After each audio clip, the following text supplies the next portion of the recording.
আজকের গল্প পাঁকের পদ্ম। হাওড়া থেকে বর্ধমান মেন লাইনের ট্রেন ছিল আমার আর আমার বরের কলেজ পালিয়ে টাইম কাটানোর অন্যতম প্রিয় জায়গা। দুপুরের দিকে কলেজ থেকে ক্লাস পালিয়ে বেরিয়ে একটা বর্ধমান লোকালে উঠে পড়া আর তারপর ট্রেনের তালে তালে চলতে থাকা। শীত, গ্রীষ্ম, বর্ষা সব ঋতুতেই নতুন আনন্দে আমাদের এই ট্রেন ভ্রমণ চলতে থাকতো। আপ লাইনে দুপুরের দিকে ট্রেনে খুবই কম লোক থাকতো। বেশিরভাগ দিনই খুব সহজেই আমরা জানলার ধারে সিট পেয়ে যেতাম। তারপর হাজার গল্প, খুনসুটির সাথে সাথে জানলা দিয়ে কত রকমের দৃশ্য দেখতে দেখতে কল্পনা আর বাস্তবের মিলেমিশে গড়া এক মায়াবী জগতে চলে যেত আমাদের মন।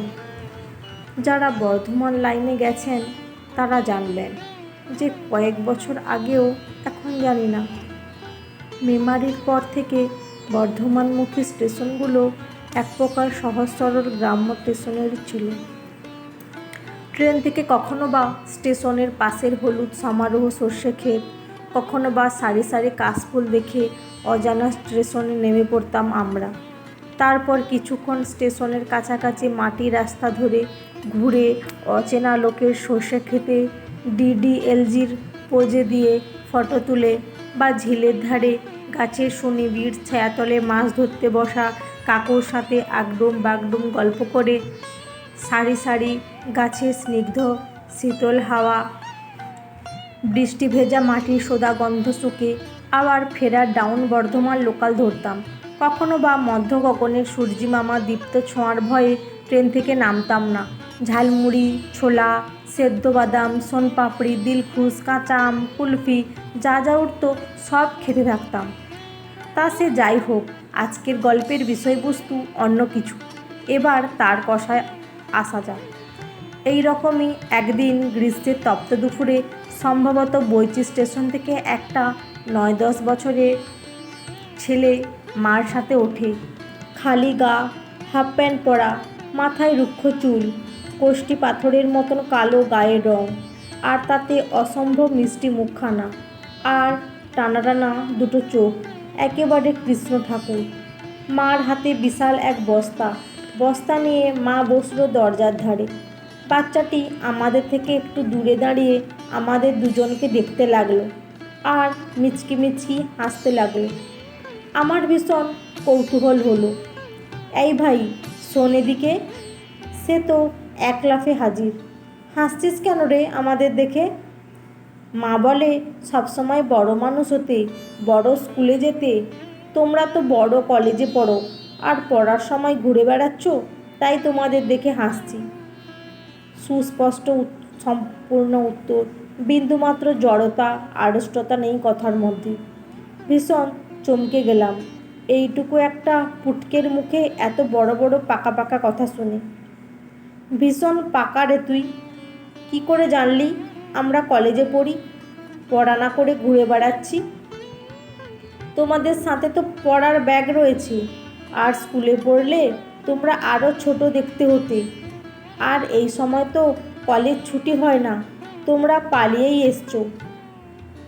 আবার সেই মিচকে মিষ্টি হাসি। আমরা না হয় পালিয়ে এসেছি, আর তুই তো স্কুলেই যাস না, পড়াশোনা না করে এখন থেকেই ঘুরে বেড়াচ্ছিস। বড় মানুষ হবি কি করে? সব হব, দেখো না। আমি মোটেও স্কুল পালাইনি। আমি সেই ভোরবেলা স্কুলে যাই, তারপর মাকে সাহায্য করার জন্য মার সাথে বেরোই। মা সকাল থেকে কত কাজ করে, একা একা আর কত করবে।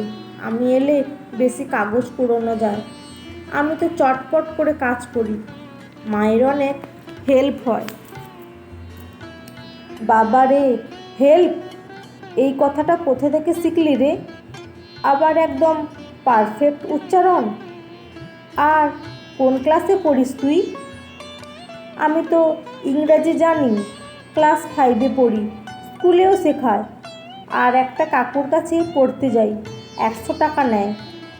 এখন দুপুরে মা আর খায় না, তাই তো মাইনে দেবার টাকা আসে। আমি অনেক কিছু জানি ইংরেজিতে। ট্রেনে ওঠার আগে দেখলাম সূর্য মামার ওপর থেকে সরে গেছে, তার মানে 12টা বেজে গেছে। 12টা বেজে গেলে গুড আফটারনুন হয়, আর 12টার আগে গুড মর্নিং। গুড আফটারনুন দিদি, গুড আফটারনুন দাদা। শুধু তুমি কি একটা বললে ইংরেজিতে, ওটার মানে জানি না। ওটার মানে কি গো? আর একবার বলো না। পারফেক্ট, ওটার মানে একদম সঠিক। তুই সব একদম সঠিক বলেছিস, তাই তোর প্রশংসা করলাম। দাঁড়াও, খাতাটা আনি, একটু লিখে দাও না। দৌড়ে গিয়ে মার কাছে রাখা একটা শতছিন্ন পোটলা থেকে একটা ছোট খাতা আর একটা ডট পেন নিয়ে এলো। আমি লিখে দিতে দিতে, আর কি জানিস রে তুই? আমি 20 পর্যন্ত নামতা জানি, 4 অঙ্কের যোগ বিয়োগ গুণ সব জানি। রবীন্দ্রনাথ ঠাকুরের একটা ছড়া জানি। কদিন আগে 25শে বৈশাখ জন্মদিন গেল গো যার।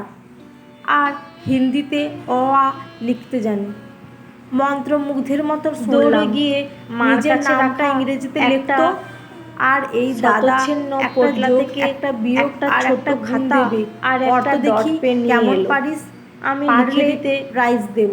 আর কি জানিস, আমাদের শতগুণ অবাক করে 3টে অঙ্কই ঝটাপট করে ফেললো। আর খাতায় বড় বড় করে লিখলো কুমুদ বিশ্বাস। চমকে উঠে বললাম, এ নাম কে দিল রে তোকে? মানে জানিস?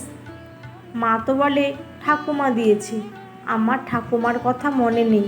মানে কি গো? পদ্ম, পদ্ম ফুল জানিস তো? ও, আমার তো গোলাপ বেশি পছন্দ। আচ্ছা, কি দেবে বললে?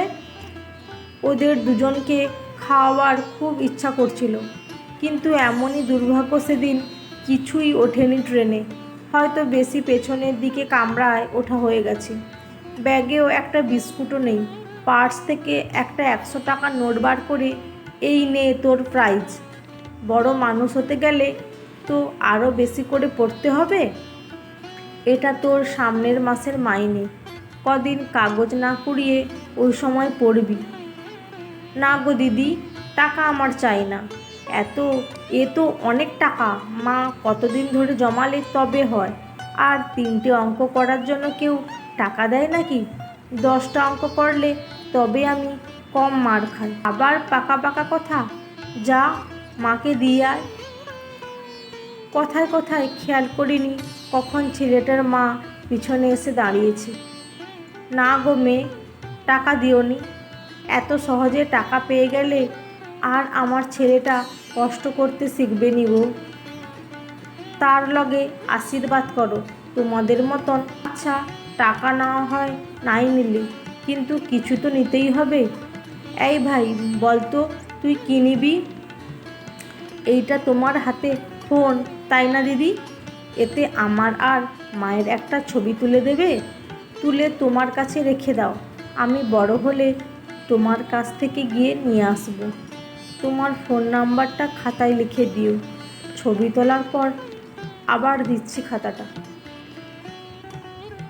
আর 2টো লজেন্স দেবে, একটা মার একটা আমার। বাড়িতে বোন আছে, কিন্তু ওর তো এখনও দাঁতই বেরোয়নি। ওকে আমি পরে কিনে দেব। আর কেউ নেই বাড়িতে। অবাক হয়ে 3টে ফটো তুলে দিলাম ওদের। সে যে কি খুশি ফটো দেখে, জগৎ কেনা যায় সেই খুশি দিয়ে। ব্যাগে একটা আধ খাওয়া ফ্রুটস অ্যান্ড নাটস ছিল। আমি সেটা বার করতেই, কি দারুণ দেখতে গো, কত বড়। কিন্তু আমার শুধু 2 টুকরোই চাই, না হলে নেব না কিন্তু। আমার চকলেটটা ভাঙার মাঝে ছেলেটা হঠাৎ 2টো ছোট কলে, কিছু নিলে কিছু দিতে হয় গো। এই নাও দুজনের 2টো। সকালে কুড়িয়ে এনেছিলাম 5খানা। থ্যাংক ইউ বলো। ট্রেনটা তখন কোন একটা স্টেশনে থেমেছিল, প্রায় ছাড়ার মুখে। হঠাৎ করে এক চেকার উঠে ওদেরকে রে রে করে তেড়ে এলো। এই, তোরা আবার উঠেছিস? টিকিট কাটার মুরদ নেই, এদিকে ট্রেন চাপার শখ 16 আনা। যত বেজন্মার দল, আবার আম বিক্রি করছিস। প্রায় ইলেকট্রিক শক লেগে রিয়াকশানের মতন মা ছেলে ছিটকে বেরিয়ে চলন্ত ট্রেন থেকে নেমে পড়ল। আমরা পেছন পেছন দৌড়ে দরজার কাছে গিয়ে, যাস না, আমরা ভাড়া দিয়ে দেব, চকলেটটা নিয়ে যা, ফোন নাম্বারটা নিলি না তো? ততক্ষণে ট্রেন স্টেশন ছেড়ে গতি নিয়েছে। নামার সাহস আমাদের নেই। পরের স্টেশনে নেমে নেক্সট ট্রেনে আবার ব্যাক করেছিলাম। না, কুমুদের দেখা আর পাইনি। তারপরেও অনেক দিন ওই লাইনে গেছি, কিন্তু কোনো দিনই পাইনি।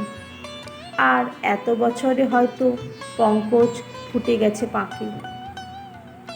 তো বন্ধুরা, আজকের গল্পটি কেমন লাগলো? যদি ভালো লেগে থাকে অবশ্যই একটি লাইক করে দেবেন। আর এরকম আরও নতুন নতুন গল্প শোনার জন্য চ্যানেলটা অবশ্যই সাবস্ক্রাইব করে পাশে থাকবেন। অসংখ্য ধন্যবাদ।